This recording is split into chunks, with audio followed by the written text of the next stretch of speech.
2025 pourrait être la meilleure année de ta vie. Si, je t'assure. Et je te dis ça mardi 31 décembre 2024 parce que je pense que cette année a été l'une des meilleures de ma vie et je ferai tout pour que 2025 soit encore mieux. Et je t'explique comment et pourquoi j'ai passé une année incroyable et comment tu pourrais aussi passer une année géniale en 2025. Petit disclaimer, 2024 ça n'a pas été tout beau tout rose. J'ai traversé plein de moments un peu plus compliqués que d'autres. J'ai aussi plein d'échecs, plein de moments très compliqués. Mais là actuellement, si je dois faire une rétrospective sur mon année, globalement ça a été une année incroyable. Donc avant de commencer, j'aimerais revenir un peu sur cette année 2024 qui m'a apporté énormément et m'a changé. Il faut savoir que ça fait des années que je tiens un bullet journal et que c'est la première année où vraiment je réussis tous les objectifs que je m'étais fixés. Je suis pas à fond dans tout ce qui est manifestation, visualisation, développement personnel et tout, mais il y a certains trucs que j'aime bien et que je mets en place dans ma vie quotidienne et je pense que ça aide vraiment, notamment le bullet journal et les vision boards, etc. Et donc c'est ce que je fais depuis des années et je voulais revenir un peu sur ceux que je m'étais noté pour 2024 parce que je trouve ça en fait hyper valorisant, ça fait toujours du bien, même s'il y en a que j'ai pas réussi. Le chemin parcouru est énorme et je trouve que ça fait vraiment du bien de relire ça un an après et c'est en ça que je dis que 2024 a été la meilleure année de ma vie parce que tout ce que j'ai noté là-dedans c'est plus ou moins réalisé et j'ai vécu des trucs que je pensais même pas imaginer, j'ai fait des trucs que je n'osais même pas rêver et ça fait tellement de bien et je peux que vous encourager à faire pareil. Je me suis trompée de carnet, je crois que c'était dans celui-là que j'avais fait. L'autre, ça doit être le nouveau que j'ai commencé en septembre. Donc c'est dans celui-là que j'avais fait mes goals, pas dans celui-là, dans le bleu. À force d'avoir trop de carnets, je m'y perds. Alors j'avais divisé mes objectifs en plusieurs catégories et c'est ce que je vous incite à faire. De toute façon, on le fera ensemble pour 2025. J'avais mis sport, travail et plus vie perso. En sport, j'avais mis aller à la salle 3 à 4 fois par semaine. Bon, ça je l'ai pas tenu. J'ai perdu le goût à m'entraîner en musculation. C'est plus trop moi. J'y vais quand même de temps en temps pour faire du renfort parce que je sais à quel point c'est important pour mon petit corps. Parce que je lui en fais voir de toutes les couleurs avec la course à pied notamment. Donc je continue à y aller de temps en temps mais c'est plus du tout un aspect de ma vie aussi important que ça a pu l'être il y a quelques années. C'est un objectif pas rempli mais je m'en fiche. J'avais noté faire une course officielle. Ah bah ça, j'en ai fait. Même plus d'une. Je pensais vraiment pas en faire autant. De base en janvier, je pensais pas que la course à pied prendrait une place aussi importante dans ma vie. Mais finalement, ça a un peu dérapé. Je m'en pensais pas capable et je pensais pas réussir à faire autant de choses mais si. J'avais mis aussi courir un semi-marathon. J'en ai couru 2 il y a quelques mois et je ne pouvais pas courir 3 km sans m'arrêter. Dès que je devais courir pour aller chercher mon bus, je faisais une crise d'asthme. J'ai couru 2 semi-marathons. Donc ça c'était tout dans la catégorie sport. Je pense qu'en 2025, il y aura peut-être plus de choses. Je me suis découvert une vraie passion là en 2024. Forcément, mes objectifs pour 2025 ont évolué en ce sens aussi. Dans la deuxième catégorie, plus travail, j'avais mis lancer ma carrière, c'est un bien grand mot, de freelance. Pareil, je l'ai fait. J'ai le statut d'auto-entrepreneur et j'ai eu quelques clients. J'ai du mal à trouver suffisamment de temps pour tout articuler dans ma vie, mais j'ai créé mes premiers logos, j'ai eu mes premiers clients, j'ai fait mes premières factures. C'est coché. Et j'ai enfin osé parce que j'arrête pas d'en parler depuis des années. 2024 c'est vraiment la première année où j'ai sauté le pas de faire tout ce dont je rêvais depuis, j'allais dire que depuis que je suis née, mais peut-être pas, mais depuis des années et des années. Je suis là pro pour dire ouais je rêve de faire ci, je rêve de faire ça, mais c'est juste des paroles et des mots en l'air. Et en fait le fait de les avoir notés, d'avoir fait des vision boards, vraiment une pensée de manière consciente et de mettre en place des petites choses au quotidien, ça a fait que en 2024 j'ai réalisé tous mes objectifs. C'est juste mettre en place des petites habitudes, des tout petits trucs et on a l'impression que ça n'a pas d'impact, mais au final quand on regarde en arrière, on fait de grandes choses. Sinon j'avais mis atteindre les 1000 abonnés sur YouTube. Ça je l'avais pas dit, j'avais dit à personne et tout, mais j'ai atteint plus et genre incroyable. C'est pour ça aussi que j'adore cette année parce que ça me conforte dans l'idée de ce que j'aime. Plus ça va et plus j'adore partager du contenu, créer du contenu. Je m'en lasse pas. J'ai l'impression que j'ai de plus en plus d'idées, j'ai de plus en plus, j'allais dire d'ambition, c'est un grand mot, mais de plus en plus de rêves à ce propos. Donc en commençant l'année 2024, on devait être à peu près 400 sur cette chaîne, ce qui est déjà à mes yeux énorme. La petite Lisa là de 2010, 2012, j'en sais rien, quand j'étais au collège, qui rêvait de se lancer, aurait rêvé et aurait même pas pu imaginer avoir déjà 400 personnes à la suivre, alors là, plus de 1000, je m'en rends même pas compte. Ça me touche énormément. Oh, je vais verser une petite larme. Non, on finit pas 2024 en pleurant, on a dit que c'était la meilleure année de ta vie. Même si j'ai beaucoup pleuré, hein. Mais j'ai aussi beaucoup ri. Merci beaucoup pour cette année que vous m'avez fait vivre, parce que c'est aussi grâce à vous. Je suis trop contente. Pour 2025, je me dis, je peux rêver encore plus grand. J'ai réussi mon objectif en 2024, pourquoi ne pas rêver plus grand, ne pas oser plus grand, ne pas créer plus grand pour 2025. Sinon j'ai mis poster plus sur Instagram et poster plus de vidéos. Je pense que j'ai réussi, c'est même sûr, par rapport à 2023 à poster plus. J'ai pas encore atteint le niveau, enfin je sais pas, que j'aimerais, mais je suis quand même fière de moi parce que j'ai réussi à avoir quand même une certaine régularité. J'ai encore du mal, mais ça va mieux, j'essaie de déconstruire certains schémas de pensée. J'ai encore du mal à poster sur Instagram notamment à cause du regard des gens, etc. Et quand je dis des gens, c'est de mes proches. J'essaye d'apprendre un peu plus à me libérer de ça. C'est ce que j'aime et si les gens me jugent pour ce que je fais alors que c'est ce qui me rend heureuse, bah en fait c'est juste des gens que je devrais laisser derrière moi, laisser en 2024, voire 2023. Parce que de toute façon on peut pas plaire à tout le monde. Mon objectif 2025 c'est de faire ce que j'aime sans me soucier de ce que pourrait penser un tel ou un tel. Tant que moi je suis alignée avec ce que je fais et voilà. En dernière catégorie, j'avais mis life. Je sais pas pourquoi j'avais tout mis en anglais. Sport, work and life. J'avais mis voyager. Je suis allée rejoindre Tiffany en Italie. Incroyable, et je me suis fait, enfin ça c'était un autre objectif d'ailleurs, partir seule. Je me suis fait un solo trip à Londres. Oh là là, c'était trop bien. Même si c'est pas loin, il y a plein d'endroits en France que j'aimerais énormément découvrir. J'ai des envies d'ailleurs. Encore un objectif que j'ai coché en 2024. Je me rends compte de la chance que j'ai de pouvoir avoir un salaire qui me permet de profiter, de voyager et de réaliser mes rêves et d'avoir des parents qui m'acceptent. Même si j'ai vraiment très envie d'avoir mon appart, etc. Je me rends compte que le fait de pas payer de loyer, de juste payer à manger, tout ce qui est loisirs, tout ce qui est etc. Bref, ça me permet de mettre suffisamment de côté pour pouvoir me permettre de voyager, de faire des trucs que j'aime, enfin même payer des dossards ou aller à Paris pour des courses, etc. ou à d'autres endroits. Et je me rends compte que c'est une chance unique que tout le monde n'a pas et je suis hyper reconnaissante. Merci. J'avais mis aussi rencontrer de nouvelles personnes. En plus d'avoir rencontré plein de nouvelles personnes grâce à la course à pied, en vrai surtout, je me suis rapprochée de personnes que je connaissais déjà et j'ai créé des liens hyper forts et c'est incroyable. Je crois que ça va être le mot, je vais pas arrêter de le répéter, je suis désolée. Et j'ai pas mieux pour décrire ce que je ressens. Phénoménal, sublime, splendide, génial. Bref, voilà, incroyable, c'est le premier qui me vient à l'esprit. J'avais mis sinon vivre de nouvelles expériences. En fait, je sais pas trop ce que je voulais mettre derrière. Et je l'ai quand même coché. Bah, j'ai fait plein de trucs nouveaux. Je sais pas, je suis sortie de ma zone de confort plus. J'avais mis de lire. Ça, bof, j'aimerais bien vraiment plus lire en 2025 quand même. Me forcer le soir à... On éteint la série parce que moi j'ai tendance le soir, c'est mon moment tisane série et quand je finis ma tisane, je coupe ma série et je dors. Vraiment une mamie, ça me fume. Et j'aimerais bien prendre ma tisane plus tôt et éteindre ma série plus tôt pour pouvoir lire un peu et voilà. Et j'avais mis créer et en vrai je pense que je peux le cocher. J'ai créé plein de trucs. Pareil, c'est très large. Que ce soit pour l'école, pour mon alternance, pour moi, j'ai quand même vachement créé je trouve et j'adore. Vraiment je m'épanouis à fond. Oui, donc je vous l'avais dit je crois, partir seule, je suis partie seule et même si c'était pas loin et si c'était pas longtemps, bah je suis quand même fière parce que j'ai envie quand même de me prouver à moi-même que je peux me débrouiller, que je suis pas une petite chose fragile parce que c'est un peu ce que mes parents me font ressortir. Je me suis prouvé à moi-même que je peux partir seule, hein. Regardez, wouhou.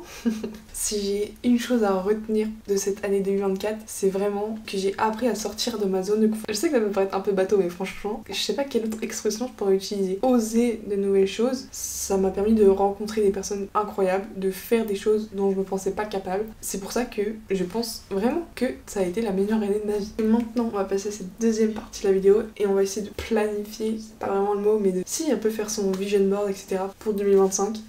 Et vraiment, je fais pas cette vidéo pour vous mettre la pression ou stresser plus que ça. C'est pour ça que j'aime pas trop le fait de se mettre des résolutions ou se mettre des objectifs ou des choses un peu trop strictes. Là, c'est plus vraiment, je sais pas, des rêves et des choses que j'aimerais manifester. Je pense que j'en ai besoin et j'ai besoin de poser des rêves et tout. Juste tranquille. Genre vraiment, faut pas que ça prenne une place énorme et que ça nous angoisse plus qu'autre chose. C'est vraiment pas le but. Non. Ça fait du bien et ça permet de se poser. Je sais que moi, ça m'aide beaucoup. Comme pour 2024, j'ai envie de me poser des intentions, me poser des rêves pour un peu les manifester. Je me dis que si ça marche pour certains, la loi de l'attraction, la manifestation et tout, ça pourra marcher pour moi. Comme me l'a prouvé l'année 2024, quand on pose des intentions et qu'on agit en ce sens, tout peut arriver. Je veux y croire en fait. Je sais pas, je suis optimiste aujourd'hui. Je sais pas ce qui m'arrive. Et donc pour en revenir un peu à 2025 et ce que j'aimerais accomplir, mon mot d'ordre c'est vraiment oser. J'y reviens, mais vraiment, si on n'ose pas, rien ne pourra changer et rien ne pourra nous arriver. On peut pas espérer avoir la vie de nos rêves sans rien changer. Même si ça fait peur, c'est quoi le plus gros risque? Passer à côté de votre vie parce que vous ne l'aurez pas pris, ou échouer, mais au pire,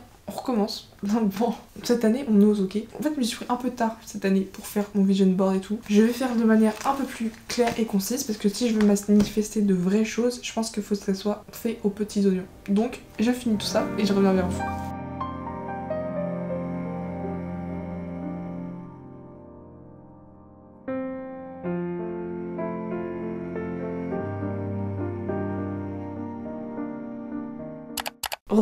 Je vous ai totalement oublié. Non, pas oublié, abandonné. C'est pire, je crois. Mais en fait, j'avais beaucoup trop en retard pour mon réveillon. En fait, j'étais dans mon petit monde, voilà. Je faisais mes petits trucs, dont je vais vous parler là tout de suite. Je regardais pas l'heure, et là, je vois 20h. Ah, bah c'est l'heure à laquelle je devais arriver. Du coup, bah, ni une ni deux, je me suis mis en route, et voilà, quoi. Ah bah du coup, bonne année, bonne santé, on est le 1er janvier, que tous vos souhaits et vos vœux et tout ce que vous voulez se réalisent. Et si vous les avez pas posés, bah ça tombe bien, c'est ce qu'on va faire ensemble aujourd'hui. Il n'y a pas de bon moment pour les poser, hein. Qu'on soit le 31 décembre ou même avant, le 1er janvier, le 12 janvier, j'ai plus de voix, le 18 mars, bah dis donc.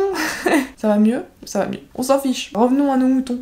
En gros, je vous ai abandonné hier, et qu'est-ce que j'ai fait? Je me suis posé plusieurs questions un peu introspectives sur ma vie et sur ce que je voulais. J'ai fait un peu une rétrospective interne de ce que j'avais fait en 2024, ce qui s'était passé en 2024 et de l'impact que ça avait eu sur moi. Quel impact a eu 2024 sur moi? Quel genre de personne je suis? Et après, quel genre de personne je veux devenir? Et de ça a découlé plusieurs objectifs, donc j'ai fait plusieurs catégories. Sport, réseau, vie perso et vie pro. La première chose que je vous invite à faire, c'est pareil, vous poser un peu et faire un état des lieux, un état de ce qui s'est passé. Et pareil, de vous poser la question, quelle est la personne que vous êtes à l'heure actuelle et quelle est la personne que vous souhaitez devenir. Comme ça, vous allez voir ce qui compte vraiment pour vous et quelles petites choses vous pouvez mettre en place pour tendre vers la personne que vous voulez être. Je vous souhaite d'être déjà heureux dans votre vie, de votre situation actuelle, mais si on peut avoir un petit peu mieux, souvent on dit pas non. Je vous partage un petit peu la réponse à la première question. Ça m'a permis d'avoir plus confiance, de rêver plus grand. Je me suis rendu compte que j'avais le droit d'être heureuse, le droit de vivre et de prendre de la place. Je vais pas étaler parce que sinon je sens déjà que cette vidéo va durer 10 000 heures. J'aurai pas le temps de la dérocher, de la monter. Là je pense à la moitié du montage.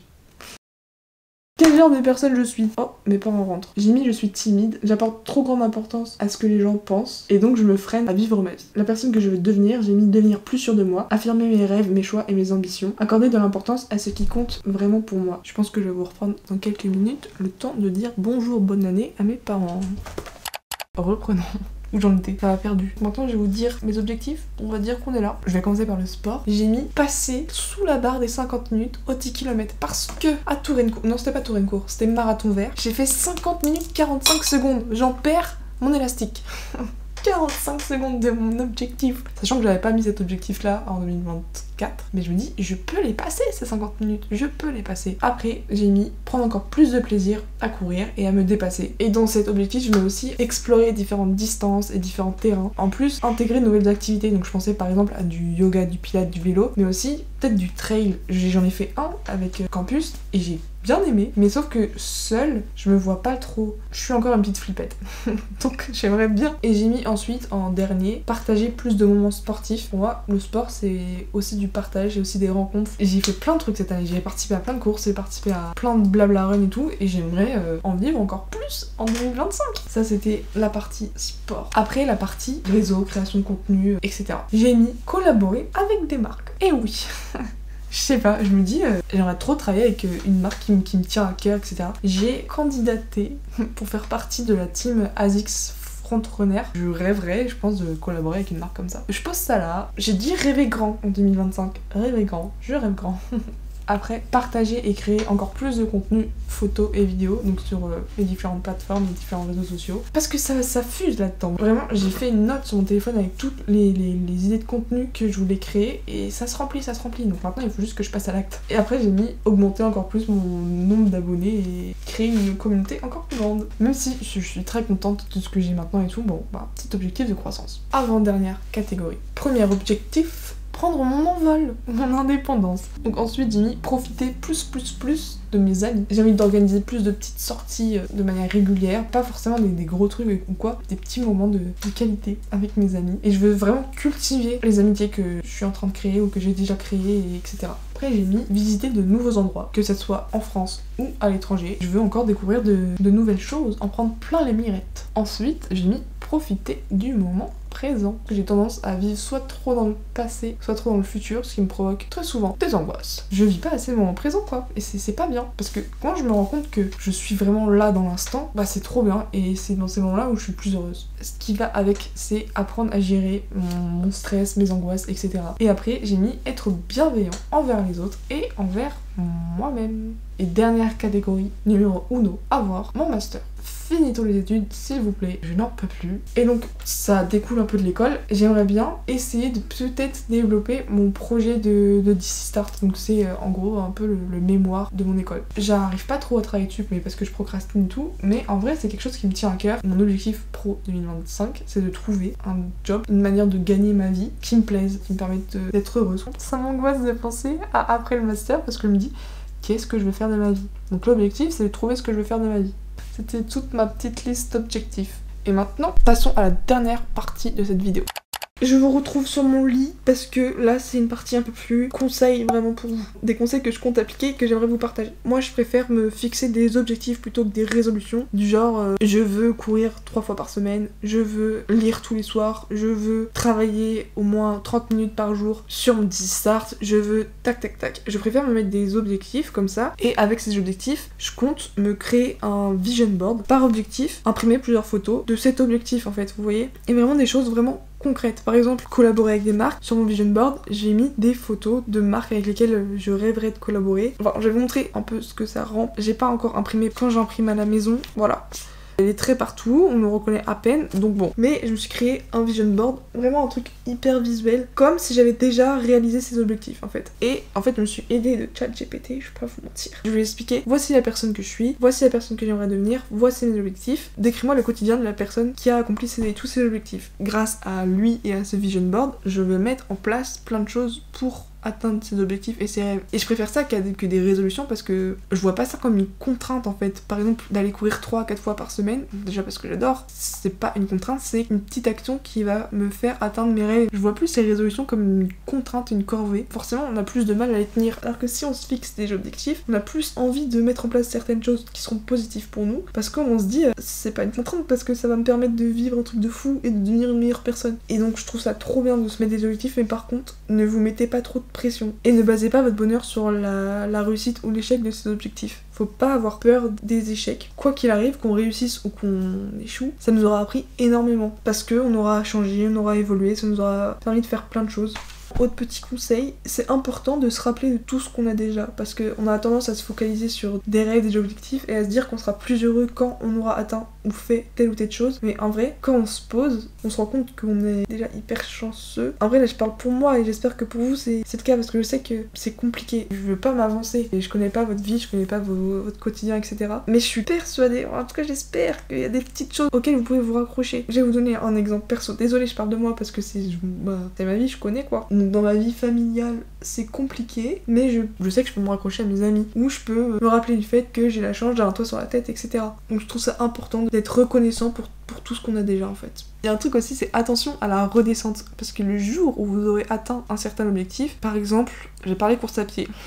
Le jour où je vais atteindre l'objectif de passer sous la barre des 50 minutes, je suis persuadée que je vais vouloir passer sous la barre des 45 minutes. Je pense qu'on n'est jamais satisfait, et qu'une fois qu'on a atteint un objectif, je sais pas si on est plus heureux ou pas. Je pense qu'on s'habitue trop au bonheur et au confort et tout. Du coup, faut faire attention, faut pas trop idéaliser non plus ses rêves, à mon avis. Le bonheur réside dans les petites choses simples de la vie. Et dernier conseil, avant de clôturer cette vidéo, passez à l'action. Faites votre vision board, faites vos objectifs, et après c'est passer à l'action. En fait, il n'y a pas de bon moment et il n'y a pas de miracle. On peut pas avoir ce qu'on veut dans la vie si on met pas en place certaines choses. Donc, mon mot d'ordre pour 2025, c'est oser passer à l'action. Franchement, si j'avais pas pris mon envol pour aller à Lille il y a quelques années là, et osé poster ma première vidéo sur YouTube, parce que j'avais l'impression que comme j'étais plus dans mon environnement habituel, j'avais le droit d'être moi-même et j'avais le droit de faire ce que je voulais vraiment. Et je pense que si j'avais pas eu le courage de le faire quand j'étais à Lille, j'aurais jamais eu le courage de le faire une fois revenue à Rennes. Et si je l'avais pas fait, si j'avais pas osé passer à l'action, j'aurais regretté toute ma vie. C'est sûr et certain.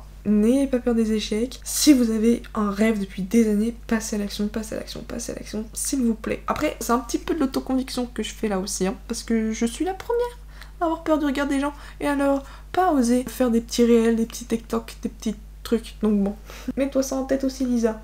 Bref, voilà, c'était une petite vidéo de motivation pour bien débuter l'année. J'espère que vous avez passé un bon réveillon, que cette année 2025 va être excellente. Dites-moi vous si vous avez déjà réalisé vos listes d'objectifs ou de résolutions ou je ne sais rien, si vous comptez le faire, si vous avez fait un vision board, si vous êtes adepte un petit peu de tout ce qui est bullet journal, vision board, manifestation, etc. ou si ça vous parle pas du tout. Moi j'aime bien. La majorité des choses que je manifeste en touchant du rouge et mon nez aux heures miroirs, ça arrive. Mais c'est aussi parce que je mets en place des choses pour que ça arrive quoi. J'espère que cette vidéo vous aura plu. N'hésitez pas à vous abonner et à me dire ce que vous voulez voir sur ma chaîne en 2025 parce que j'ai plein d'idées, mais si vous avez des envies, n'hésitez pas. Donc à bientôt, plein de bisous, plein de bonnes choses. Meilleurs rêves.